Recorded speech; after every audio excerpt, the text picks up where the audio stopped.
Tantor Audio, a division of Recorded Books, presents Brothers in Arms by David Leadbeater, narrated by Nigel Patterson. Chapter 1. The old man stared hard through the grimy window, liver-spotted hands gripping the neck of the half-empty wine bottle with a shaky chokehold. His eyes were wide, the fingers of his left hand trailing slowly down the pane, as if following a mysterious pattern. Outside, demons stalked the night. He knew these demons. He'd seen them before, many times. He was safe. They wouldn't come for the likes of him. Like the hounds of hell, they rampaged through his unstable home, singling out fitter, younger specimens, always the sort who wouldn't be missed and could be put to some future diabolical use. From his lofty and secluded vantage point, he watched, his fear and disgust jaded from untold years of existing on the streets. A tall demon, dagger in one hand, pistol in the other, strode carelessly among the fragile dwellings of the street people, smashing and crashing and hurling their precious belongings out of his path. His minions followed him with glee, cackling and capering, their tiny eyes alight with the reflected flame of the growing fire. The homeless, the vulnerable and the lost, cowered in their wake, hoping the storm would pass them by. The old man brought the lip of the bottle to his mouth and drained the last dregs, making a deep sucking sound as he coaxed every last drop of liquid from the litre bottle. His gaze strayed momentarily across the rooftops, only a few hundred yards to where the Spanish beaches lay glittering under the moonlight, awash with surf. Soon they would be carefully groomed and raked, piled high with deck chairs and parasols, resources reserved for shameless tourists, but never for the downtrodden locals. Back in hell, the prey was scattering. The old man watched as the tall demon examined man after man, casting most aside like the rag dolls they were, not caring where they landed. The old man counted himself lucky that on this night, of all nights, he had chosen a different place to sleep and drink his wine, a place where no one might disturb or rob him in his sleep. The bad men down there didn't care what damage they did. Hurt and pain and even death meant little to them. If ordered and paid handsomely enough, they would do the same in broad daylight at a popular beach. The old man crossed himself, at the same time wishing his bottle hadn't run dry. He might be lucky this time, but it hadn't always been so, and it wouldn't be in the future. The demons visited infrequently, but at least twice a year, seeking their candidates before moving on, taking the fittest kicking and screaming along with them. Where they went on other nights he didn't know. Did they visit other such places? He suspected they did, but it was not his job to speculate. Life had shredded his hopes and dreams long ago, and he had no wish to jeopardize his long-accepted position by challenging what most considered the norm. Once, months ago, he remembered being caught in the purge. He still recalled the feeling of bone-shaking fear and the metallic taste of dread that had filled his mouth. The tall demon had taken hold of him and shook him hard, making all his limbs dance like a possessed marionette. The stink of evil had clung strong to this man. Close up, he was Satan, the devil incarnate. The old man had been thrown to the ground, discarded for being all used up. Luckily his limbs had only been bruised, not broken, or he might have died from his injuries. The demon had passed by, boot heels dragging through grit and dirt, scraping across the ground with a metallic rasp. And then they had stopped. A menacing exclamation had scraped through the air. "This one will do." A thick, guttural accent. Others spoke Spanish, but this demon sounded Russian, or one of those new breakaway states. The old man had no real grasp of facts anymore. It didn't matter anyway, for the demon's next words froze both the blood and the marrow in his old bones. "Do not fret, little rabbit. You have a little time left yet. There is more than one country you must pass through before you end as a lab experiment." Harsh laughter tore at the very fabric of the air, echoing around the makeshift campsite long after the minions of hell had gone, leaving nothing but mayhem and despair in their wake. And now the old man watched soundlessly as history repeated. His eyes would not see, his mouth would not speak, his heart would break. These days the world was an uncaring, selfish place, not for the needy and dependent. Who out there would stoop down to help them? Chapter 2.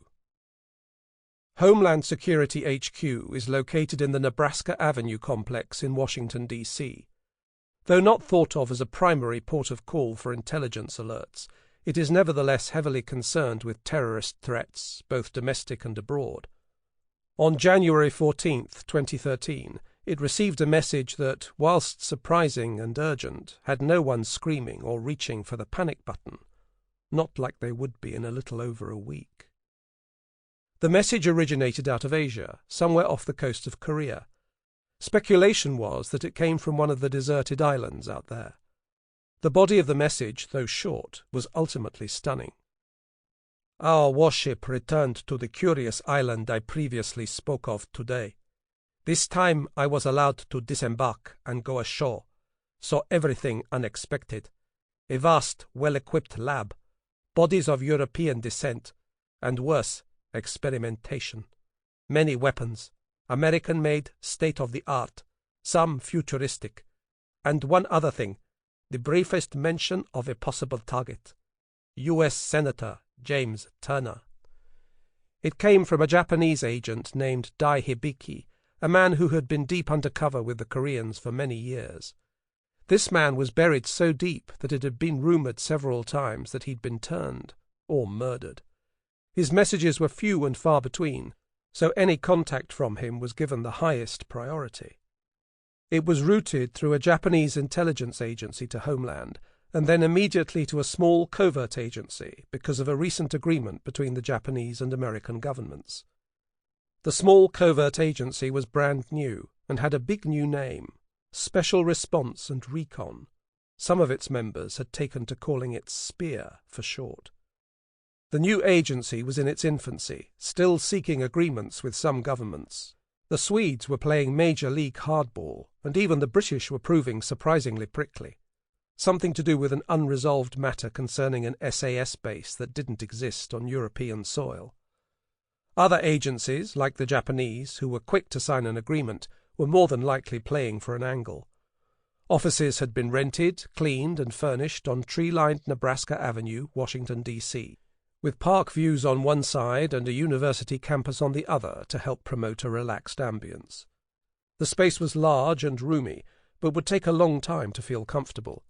Computers were up and running, a new mainframe buzzed with activity, and the telephone system was online. Other than that, operational systems and physical hardware was still being installed. Several much-anticipated toys had not yet appeared. Offices were cluttered with discarded boxes and reams of flayed wire. An interrogation room was being built, along with a secure parking garage and a state-of-the-art warning and ventilation system. But the transition was always going to be hard. The sheer diversity of the team members was a recipe for disorder. In Mai Kitano and Alicia Miles, there was both brilliance and instability. In Hayden J. and Mano Kinemaka, there was discipline and restraint, which of course led to limitation. In Ben and Karen Blake, there was both genius and a kind of broken insecurity. In Torsten Dahl, there was the Superman you could always count on. Komodo was a soldier and a strong friend. And then there was Matt Drake. Destroyed by the death of his wife, rebuilt by the love of Kennedy Moore, and then ripped apart again when the Blood King arranged her murder, he was a man struggling to cling on to the blasted pieces of his life. Constant action and mayhem had helped him cope, but the last 2 sluggish weeks had him asking some major questions. By day, the team was organizing their new HQ and starting to monitor hand-picked communications. By night, they tried adjusting to a brand-new situation, a fresh life in an unfamiliar city. They were still living out of hotel rooms, the powers that be never quick to assign housing. Now Mai cut across the main communications room of their new HQ, nodding to Drake and tucking her hair behind both ears. "Bored?" "Aye." Drake had stopped trying to lighten up his broad Yorkshire accent around her. They were becoming closer by the day. He wasn't trying to hide anything anymore. He pointed to the banks of TV screens. 100 channels and nowt to bloody watch. Alicia chuckled. "You that desperate to dive straight back in, Drakey? The battle in the Czech Republic not big enough for you?" "It had its moments," Drake acknowledged. "But inactivity kills nearly as fast as a bullet. You know that." "I'd hardly call this inactivity." Mai gestured around her. Engineers were installing the special insulation and ventilation system. There was currently a lot of head-scratching going on. Some of the specs didn't measure up. "He means action." Alicia narrowed her eyes. "I'll take one of 'em out if you like." "When you say it like that," Drake sighed, "I don't know if you mean you want to shoot him or shag him." Alicia nodded in agreement. "Either's possible." Drake watched as Hayden drifted over to listen to the conversation, the ever-watchful Mano Kinemaka at her side. The last fortnight had seen both of them pussing around some serious issues. Neither one, it seemed, was willing to make the first move. For Mano, it was because the whole thing was so important to him. For Hayden, it was something else altogether. Something that combined the melancholy around her breakup with Ben, the pressures of her job — she had been appointed team leader of Spear — and the demands she levied against herself because of her father's great name. It didn't matter that she had probably already surpassed the greatest deed he ever did. He made her believe she would never live up to his legend, no matter what she achieved. Drake stepped out of the room and wandered into the small canteen.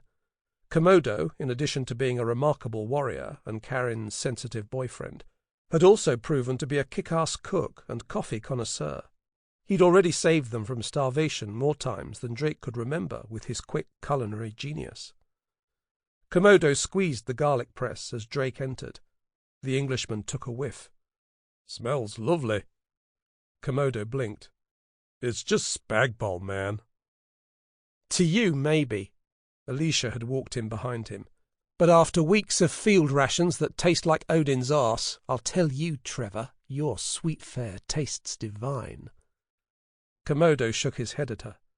"My girlfriend has a lot to answer for, telling you, of all people, about that." Alicia emptied the coffee pot. "We're all friends here, mate. No hidden agendas. I'm sure you'll find a way to make her pay, eh?" Drake concentrated on the bubbling contents of the pan. The fact that Alicia raised the question of hidden agendas only brought attention to her own, if indeed she had one. But Drake had known her for a long time. He could not pinpoint a time when she hadn't been secretly working for herself. He squeezed past her, leaving Komodo to fend for himself. Across the narrow corridor, the conference room stood empty, deemed the least important area to make ready. Farther down the hallway, he knew workmen and technicians were working on secure offices, an interrogation room, and a basement bunker for the arms cache. Maybe even more clandestine things he wasn't party to. Who knew what top-secret hush-hush ideas Jonathan Gates really had for this place? Not even Hayden J., Drake was sure. He paused for a moment, alone in the empty conference room. His life was in tatters, his past naught but ashes. But dreams could arise from ashes as easily as they could be born in glory. His future was a blank slate, purposely so. Mai Kitano remained an enigma, but a desirable one. He ran his knuckles across the rough walls, the texture like sandpaper, harsh to the touch. The room's single window looked out onto a busy street. Cars flashed past and pulled into the strip mall opposite, odd to someone who'd lived in the UK his entire life. The White House stood resolutely to the southeast, an awe-inspiring sight he'd never even seen, Langley and the CIA to the west. His future was a blank slate, but the past had to be dealt with. Many layers of profound regrets and deep-rooted guilt had to be raked through, evaluated, and faced. The saner part of his mind asked, "What can you do now? What good will dwelling do?" But the darker side wanted more. It craved action. and so did his body to help dissuade and deflect the dark side. It offered a promise that said the harder he threw himself into the present, the farther his guilty nightmares would recede. Someone once said, "Time heals all wounds." What a load of crap. Time would only cover it with scar tissue. The heart and mind would actually deepen the loss. A hubbub erupted across the hall. Hayden's voice, and then Gates's, and then Torsten Dahl's. The big Swede didn't sound happy. Someone, it sounded like Karen, was trying to shush him. Good luck with that one. Drake sighed. The so-called experts had probably installed the wrong ventilation system. A little depressed, he drifted back into the operations room, and was surprised to see Mai, usually the picture of reserve, arguing animatedly with their boss, Jonathan Gates. His radar perked up. On one of the big screens a message was repeating. "Our warship returned to the curious island I previously spoke of today. This time I was allowed to disembark and go ashore, so everything unexpected. A vast, well-equipped lab, bodies of European descent, and worse, experimentation. Many weapons, American-made, state-of-the-art, some futuristic. And one other thing, the briefest mention of a possible target. U.S. Senator James Turner." A blue flag attached to the message symbol on the screen indicated that it had come direct from Homeland. When Karen used her keyboard to open the internal message, Drake saw it had been forwarded from the Japanese Defense Intelligence Headquarters in Shinjuku, Tokyo. Mai touched Gates on the shoulder. "I know this man. I know Dai Hibiki very well. Years of his life have been devoted to this mission. You can't—" "You got it, Mai. My point exactly. Years of his life. Even the Japanese aren't entirely sure Hibiki hasn't been turned." "I just told you, Gates. I know him." A silence descended, frosted around the edges. Dahl was shaking his head at the both of them. "It really is a no-brainer," he said. "It's information about a threat to a U.S. official. It has to be investigated." "Agreed." Hayden, perhaps seeing the need to exert some authority and remind everyone of who was in charge, tapped the side of her coffee mug sharply against a screen. "The question is, should we take it or pass it on?" "There's not only the senator to consider," Mai said patiently. "It is also the island that should be investigated. What is going on there?" Drake read it through again. The words European, experimentation, and weapons stood out like warning signs. "Special response and recon. Sounds right up our street." And anything that added distraction to his days was worth pursuing. "But don't trust Hibiki," Gates insisted. "Not until you get him alone." Mai stayed tight-lipped.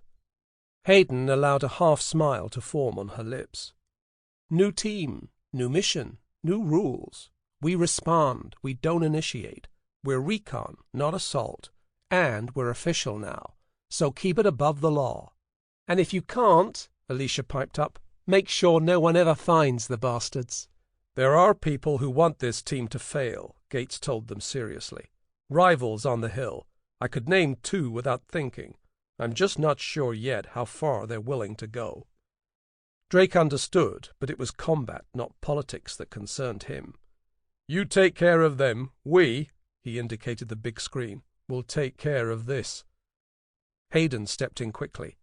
"Mai, Drake, you get the flight. The rest of us will start looking into Senator Turner." Alicia blinked in surprise. "What about—" Mano turned to her.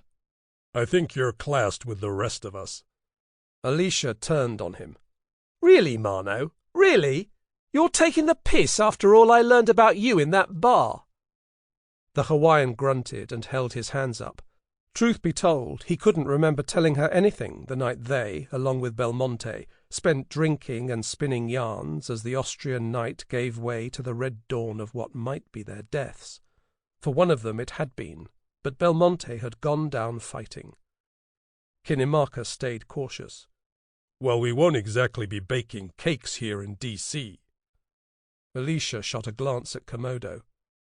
"Don't count on it." Drake checked his watch and walked over to Mai. "It's a good plan. We'll take a small team, no incursion, just surveillance. Maybe Mai will be able to contact Hibiki. He knows her. He would make allowances for her. He headed for the door, shouting over his shoulder, "Send me the details in flight. About time we got some more bloody action." Chapter 3. The Lockheed C-130 undertook many varied missions for the United States Air Force, but tonight it transported Matt Drake, Mai Kitano, and a small 4-strong team of Marine Force recon soldiers over the North Pacific Ocean toward their destination, a small nameless island off the coast of Korea. The atmosphere in the 4-engine military transport possessed an air of subdued excitement. Drake and Mai spent some time in the communications area, but learnt nothing new during the flight.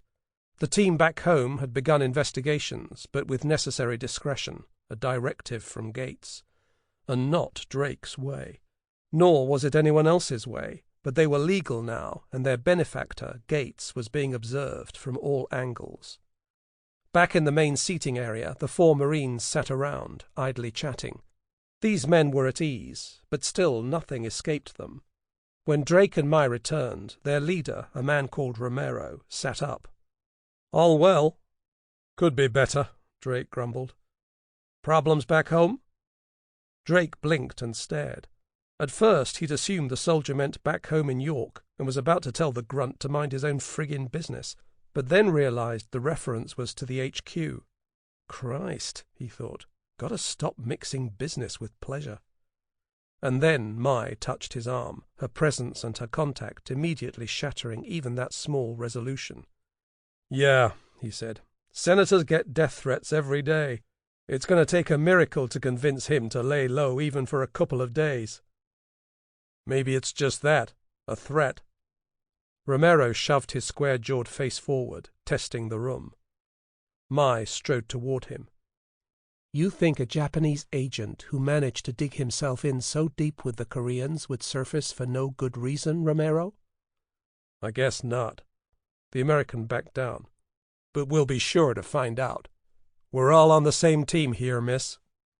"Call me Mai." The wiry-framed operative passed so close she touched the Marine as she continued to the bar. "Drink?" The Marine frowned. Drake looked momentarily hopeful, then forced himself to pretend he was joking. He wouldn't drink again.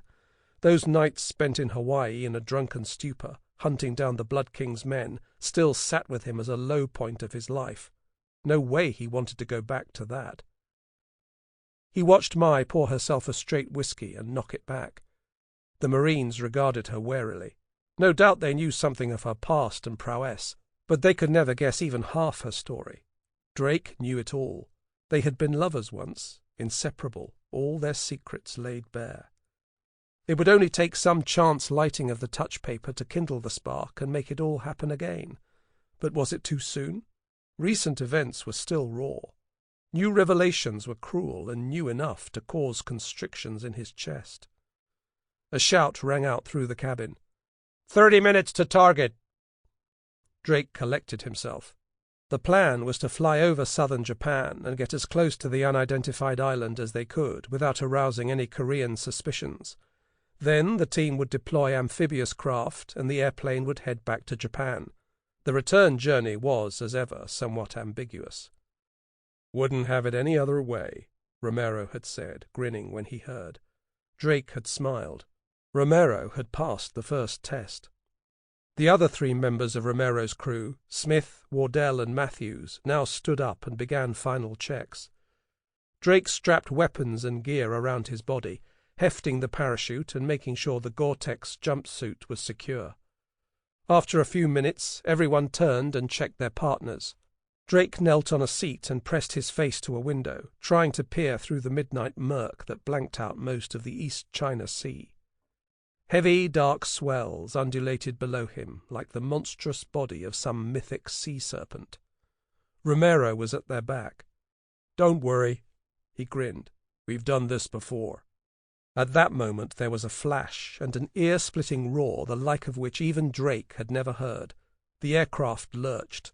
Time stood still for a second, and then, as they turned, the entire far wall of the plane seemed to disintegrate. A fireball rolled through the sky outside, keeping pace. Chunks and shards of metal fizzed and zipped through it all. Romero cried, "Someone! Someone shut us down!" Mai grabbed him and pulled him down. "Not yet." Drake knew that with plane crashes, Hollywood took a lot of artistic license. In real life, a bullet hole or a small hole wouldn't suck you out to your doom, but a hole as big as this? They were going down, fast. He took hold of a seat, wrapping his arm entirely around the armrest and clasping it tightly with his other. The pilot was shouting, screaming as he struggled to slow the descent. Even his most valiant effort raised the nose only a little. The C-130 hurtled inexorably toward the sea. "We need to get out of this fucker," Drake said. "Prime altitude. Give the chutes time to work." Mai nodded. They glanced around at the others. It was then they realized both Wardell and Matthews had been caught in the initial explosion. Both men lay prone and torn apart on the cabin floor, and were now being pulled toward the big, jagged hole. Drake felt the tug on his body. The wind whipped and whistled around the cabin. The noise was tremendous, like a freight train roaring in his face. It would be easy to let themselves be dragged out, but their escape had to be controlled like any normal jump. He spotted the other Marine, Smith, clinging to a fixed table in the middle of the cabin, eyes steady and locked onto his bosses, awaiting orders. Good, Drake thought. These men were among the elite of the U.S. forces. The amphibious craft could be released too. They had 3 CRRCs, combat rubber raiding craft, or Zodiacs to use the more popular term. It would take a huge effort, but sure as hell wasn't beyond them. The pilot was the problem. They needed... A second explosion shook the beleaguered plane to its metal core. A great shrieking, grinding sound spoke of unbearable stress. It rocked and shuddered through every joint. A fireball hit the cockpit, exploding through into the main cabin and taking out the pilot in the blink of an eye. "Move!" Drake reacted instantly. As the fire died away, he pushed Romero toward the yawning hole. Mai scrambled over to Smith, using the chair backs as stepping stones, cat-quick and assured. The Zodiacs were stacked at the rear of the plane, big black inflatables with 55 HP two-stroke outboard engines. Drake knew from experience that a special fuel bladder and storage bag full of equipment would be housed at the front of the boats. He also knew that chasing after a Zodiac through thousands of feet of turbulent air into a raging sea wasn't exactly the best way to go. But some evil bastard had taken that decision clean out of his hands. Drake grabbed something solid and made his way slowly toward the inflatables. It would be easy to just leap out of the plane, but that was a big-ass sea down there, and they would need shelter and even the meager security the Zodiacs offered. His head whipped back as a mighty gust of wind slapped him full in the face. A splinter of metal, flapping frantically in the gale, finally tore off and fizzed through the cabin, embedding itself deep into the far wall. Seat moorings began to groan as the pressure grew. It only took seconds, but Drake fought a lifetime to get within reach of the carefully stacked Zodiacs. Mai was waiting. "Ready?" "If I'm ever ready to do this shit, that's when I'll quit," Drake yelled back at her. Then Mai unsnapped the security cables and the Zodiacs shifted. Mai and Smith manhandled the first to the gap. Drake and Romero struggled with a second. The downward angle of the plane helped them heave the heavy boats into place. Only minutes had passed since the first explosion. Parts of the fuselage were on fire, streaking flames and fuel into the pitch-black night. Drake wondered what the pilot's last communication had been. Did anyone know they were about to ditch? He double-checked his parachute. "Any last words?" Romero was breathing heavily at his side, eyes fully focused on the serrated gap that had been blown in the plane. "Just one." Drake heaved his Zodiac off the plane. "Bollocks!" and jumped out into the furious, violent night. The rampant seas swelled, as if reaching up to claim their latest sacrifice. Chapter 4. The University of Baltimore had been chosen by Senator James Turner as the ideal place to host one of the most significant speeches of his whirlwind East Coast tour. By the time Alicia arrived, the crowds were gathering and the stage was in the last phase of preparation. Sample complete. Ready to continue?